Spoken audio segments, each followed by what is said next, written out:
Good evening, Michigan Ultimate Survivors. It's James L. Seegers coming to you a Friday morning podcast. I spent a good chunk of the morning yesterday trying to figure out what the high-pitched noise is that comes from when I make these podcasts, and I think I figured it out.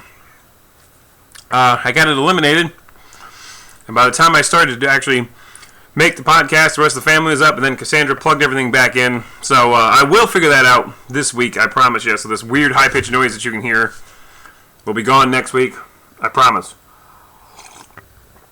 Anyway, let's talk about the week gone by. I lost by 2 points. Pretty pissed off about it. But here we go. Bottom 10, let's just look at these guys. Whispering Eyes, Savage FC, Tim Wheeler Ledford, Your Mother Likes My Defense, Muck Michigan, Digger Phelps, and John G's Gems. Digger Phelps is a new owner, just took over for somebody, Hammer 24/7, whoever that is. He got hammered, left the company, whatever, nobody cares. John G's Gems, this is the team nobody wants. Was originally Tony Lay's team, John G took it over, he abandoned the team, 3 straight randomizers, he just got it pulled, gave it to another guy now. Another team that got pulled was 99% luck, 1% heart. Don't know where he is. 3-4. 3 straight weeks of fucking randomizer. It's a good way to get your team taken away, people. I don't care. No mercy. Like Cobra Kai. You don't submit a lineup 3 weeks in a row, you're gone! Just scared the cat.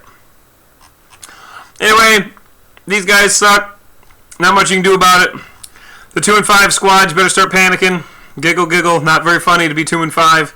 Then there's the 3-4s, including my own Providence Power. Just an absolute shitbag squad. It's not good. Squad rules same. 3-4. Not out of it yet. We'll look at the standings here in a minute, but things are starting to get worrisome if you're 3-4 or worse. 4-3 teams, 5-2 teams. Oh my God! Spoiler alert. The top 20 Mainland Incorporated fell from number 9 to number 20. Look up Operation Mockingbird. CIA implanted people into media organizations decades ago to control a narrative, and they claim they don't do it anymore, which is BS. They're in the top 20. I'm super glad I get to say that name. Who knows what it'll be next week? I don't know. Maybe this is all a code for something. Number 18, Brady's Backup's back in the top 20. Young Cromwell with a win gets back in the top 20. True Blue Wrecking Crew, a 2-game win streak. I don't know why I didn't delete these damn columns so I could see things better. I'm trying to get this done in time. Whoops, I think I deleted the wrong one. Yep.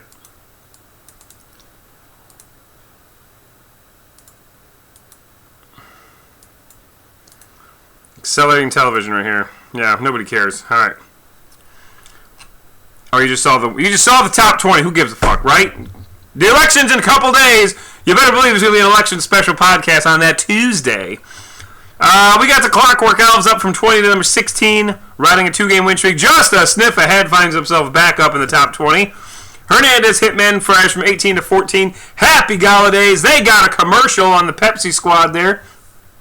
If you haven't seen that, it's good. 5-2, up from number 8 or down from number 8 to number 13 with a 2-game losing streak.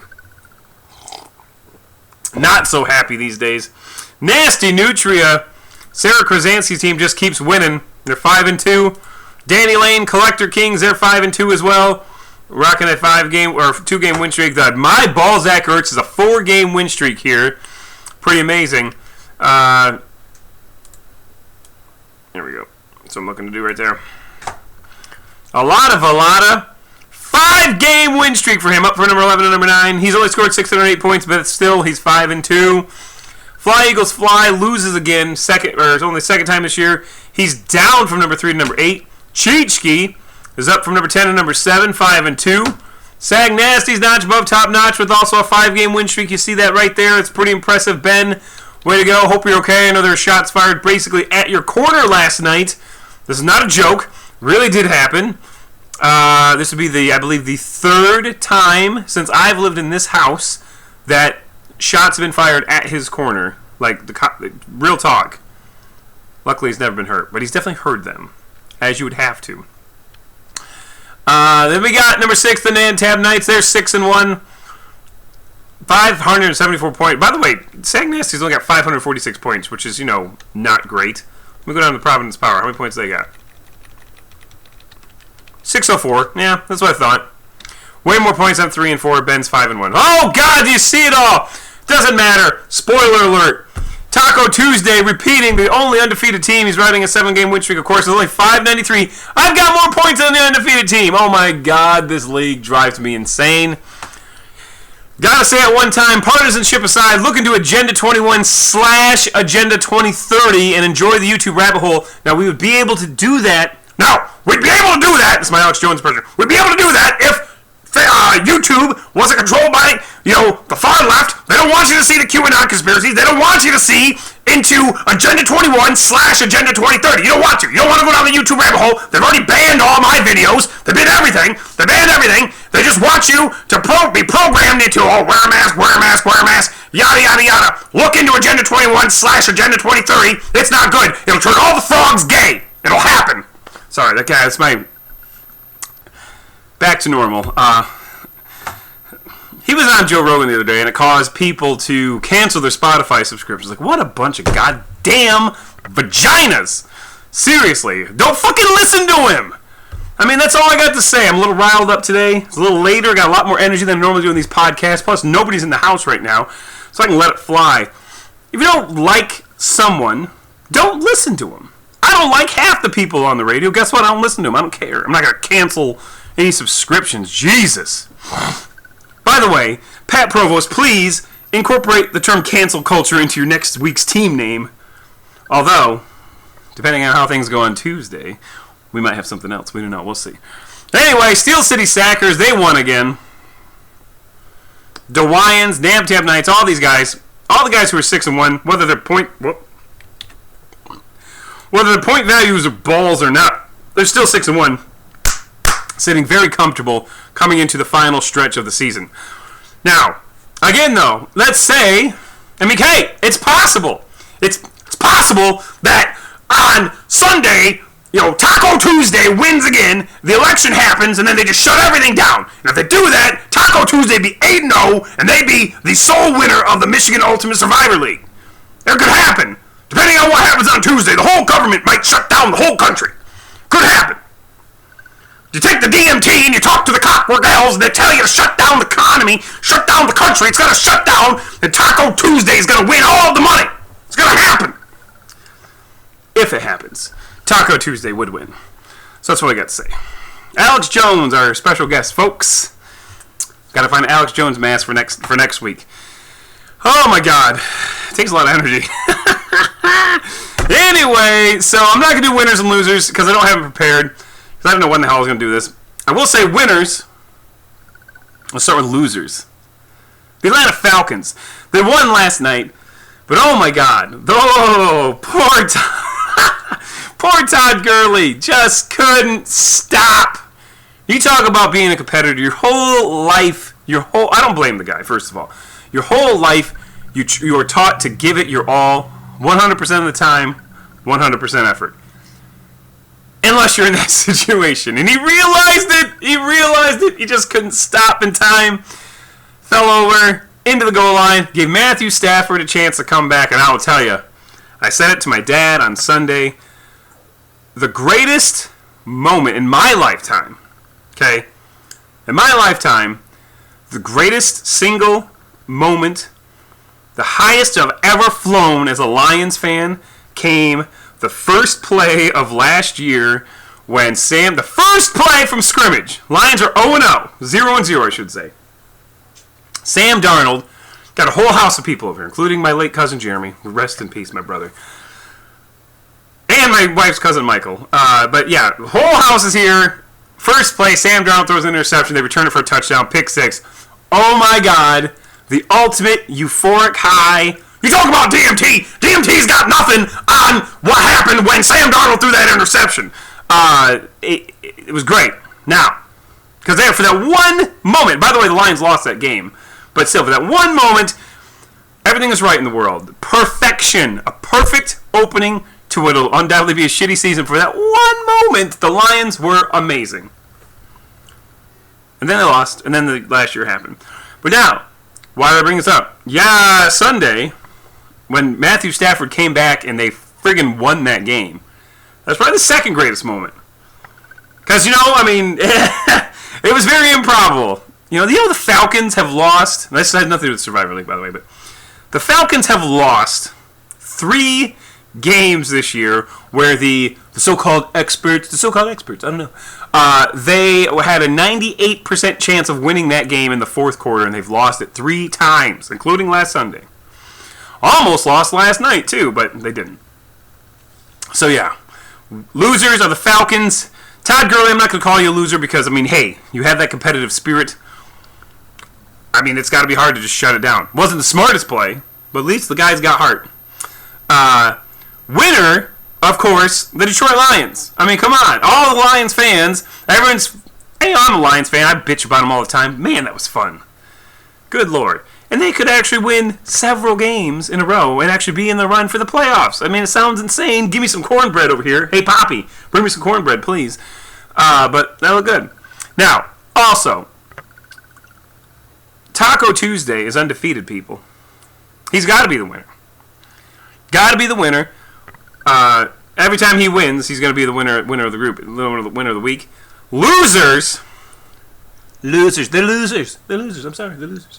Are going to be John Gillette and Rocky Keeling. Your teams have been stripped from you.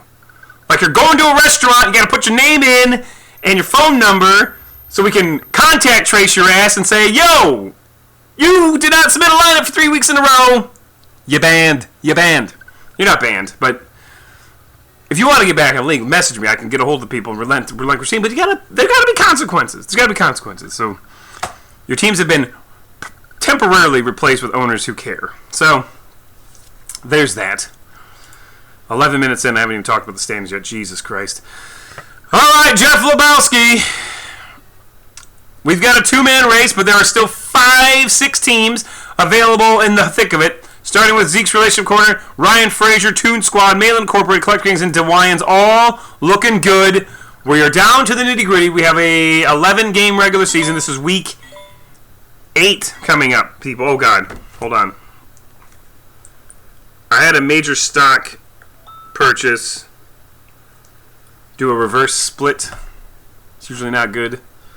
Hoping to God I can rebound. Speaking of rebounding, we've got a 3-horse race with 3 other people somewhat in the running. Nantam Knights, Happy Holidays, and my own son, the Clockwork Elves. They're coming for you. Happy Holidays and Nantam Knights. Clockwork Elves are under the guidance of the religious and the super political leaders. Yeah, so 5-2, 5-2, 6-1. So none of these scrubs have over 600 points, by the way, which is hilarious. But hey, did I say scrubs? I didn't mean scrubs. I meant great teams. Better than me. Ron Burgundy Conference, you've got 1 6-1 team at Sag Nasty. Then you got 5-2, 5-2, Cheechki, and Nasty Nutria. I'm going to look a little closer at these games here in a minute. We're going to see who's played who. Jeff Spicoli Conference, we've got a 2-man race, but unfortunately, I'm 3-4 with 604 points, more points than anyone except for my Balzac Ertz in my whole damn conference, and also Hockenstein, who I beat, by the way. But this could get hairy. This could easily get hairy. Steel City Sackers, whoever plays you this week, they need to beat you. Frank Drebin Conference, this is really up for grabs, although a lot of Falata, based on the fact that he's ranked below these two, that's not a good sign. That means he's lost to one of these guys already. And then the number 2 seed is 6-1, obviously. We get down here now. This pretty much is a 2-horse race at this point. Fly Eagles Fly, Taco Tuesday. I don't know if they've played each other. We're going to find out in just a minute. Let's open this bad right up. Actually, you know what? Let's not open that up. Let's open this up. All right. Let's check the schedule for this guy. All right. So, if we look here, the Bean team has Collector Kings and Malin Incorporated as 2 main things. He has already played Collector Kings, and he beat the shit out of them, 106-60. He's got to play the Bean team, Zeke's Relationship Corner, who's in the running, keep in mind. The Bean team, not so much. Malin Incorporated, week 10, that'll be a huge game, people, huge game. And then Super Original, 3-4, okay? Okay. So we got some big games coming up there. Now, let's look at the Nab Tab Knights. The Nam-Tab Knights coming fourth. We have Squadrels. Square, put a lineup in. Freedom Fighter, Concussion Protocol, and Honolulu Blue Bulls. So the Nam-Tam Knights have already played the other two teams that they're worried about, which would be, of course, the Clockwork Elves and Happy Galladay. Now, who won between the Nam-Tam Knights and Happy Galladay? Nam-Tam Knights beat them. Nam-Tam Knights also beat the Clockwork Elves. So let me tell you what this means, okay? He has a tiebreaker on both of those teams. So essentially he's got a 2-game lead, not a 1-game lead on both of those squads. Now, still, definitely possible that either of them could win, because Nam-Tam Knights could lose 3 games, 4 games, 5 games. Oh, no, there's only 3 games left. 8, 9, 10, 11. 4 games left. 4 games left. Still possible, however, at the risk of sounding like the Atlanta Falcons, you have a very high probability that you're going to win that conference here. But going down here, Sagnasty's notch above top notches, okay? We've got playing the Dublin Drunks, who I believe are still kind of in the running. 4-3, absolutely. The Night Kings, that's one of the new teams. They're 1-6, but they actually hopefully have an owner that cares.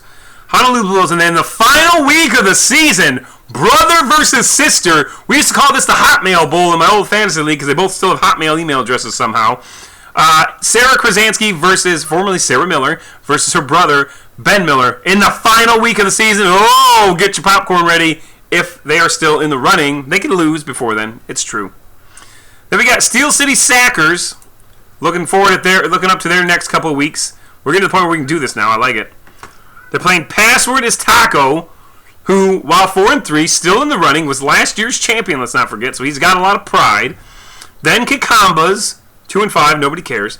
The Apache Chiefs, 4-3, in the running. And then finally, that final week, my Balzacker, it's a number 10 seed currently, or number 10 ranked team, so that could be good. So, we, a lot of football left to be played. Then we got partisanship aside, you know the rest. Look into Agenda 21. I will look into that, by the way. Probably don't want to. Right now, Alada Velada, you have your shot. Right now, don't mess around. You've lost to at least one of the other teams you're tied with. You can beat partisanship aside. Look into Agenda 21 / Agenda 2030 and enjoy the YouTube rabbit hole. Doubt it's going to happen, by the way, Pat. But if you beat him, then you'll be fine. And then the next week you play just sniff ahead. So partisanship aside, you are in control of your own destiny. I'm going to say it. You win these next 2 games, you're probably going to win the conference. You don't even have to worry about the last 2 weeks of the season. So, critical stuff right there, folks. And then we'll look at Taco Tuesday, 7-0 versus Fly Eagles Fly. Let's see if they've played each other. They have played each other, and Taco Tuesday manhandled them. So, this looks like a 2-game edge. But realistically, it's a 3-game edge because he has the tiebreaker. Okay? So, oh man. If you are in this conference, you are not looking good at winning this conference. Fly Eagles Fly will have to win out. Taco Tuesday will have to lose out. So, to Scott Miller, you win 1 game. This is not an exaggeration. Well, maybe not. If you win 2 games, you win no matter what. If you win 1 game, there's a good chance you can win. Now, of course, that would put you at 8-3. Or 8-1. Or sorry, if you win 1 game, put you at 8-0, then lose the next 3, put you at 8-3. Technically, Fly Eagles Fly could win out and win. If not, True Blue Record Crew, all these teams down here that are 4-3, they win out. They could theoretically tie you. But if you win 2 games, it's over. I mean, no doubt about it. You win 1 game, or you lose 1 game, there's a chance that you don't win, but I'm still going to say you probably win. So Taco Tuesday has a decisive advantage over the rest of the field here going into the playoffs, because if he wins this week and Fly Eagles Fly loses this week, it's going to be tough. Because he's already beaten. Let's see who he's beaten here. I think we already got it open here. See, Chubberts is not in the running. Monstar is not in the running. Team Willie Lift are definitely... This is the worst division ever, by the way. Sorry, no offense to anyone who's in it. Stafford's Bastards. Okay, so Team Lil Weinberg, 4-3. It'd be nice if he submitted a lineup sometime. He does submit a lineup this time. He's getting his team stripped. Because this is why we need to have this. Weinberg, your son is in a critical position for your family to do well in this league. Make sure he submits a lineup, please. New Orleans Rock Chucks, 4-3. So, yeah. Tenacious D, 4-3. So, yeah, I mean, there's some chances here. Prince City Pythons, new team. 3-4, can't win. But they can get in the playoffs based on weirdness. So, yeah, Taco Tuesday, man. You win one game. If you beat Lil Weinberg this time, you're ending his season. And yeah, you have a chance to end two people's seasons in a row here. Not season, regular season. You have a chance to knock them out. So, anyway, that's that. Yeah, a lot of good stuff. A lot of good stuff. So, we've seen the upcoming weeks. We know what has to happen. If you are down in the standings, don't get discouraged. You can still get in based on points, which I think I legitimately have a shot at because I have more points than almost anyone in my conference. And also based on the wild cards. The wild cards, I will say it again. Every win you get, as long as you're not randomized 2 or more times in a season, which some people have already been eliminated based on that. Every win you get a chance into the lottery. And this year we will be doing a spinning wheel, digital spinning wheel, live on the podcast, as we typically will do. Instead of rolling dice and all that shit, this time's going to be much easier. Spinning wheel determines where or how many chances you get, and we will do 3 or 4. I'll have to double check that. I'll do that this week, get it ready for next week podcast, and figure out where the damn squeal is coming from. It's going to happen. Sorry it's late. Hopefully you all have a good day. iPhone 11 Pros come out today at our store. It's going to be a long day. So, or 12 Pros, I'm sorry. Have a good one. Take it easy.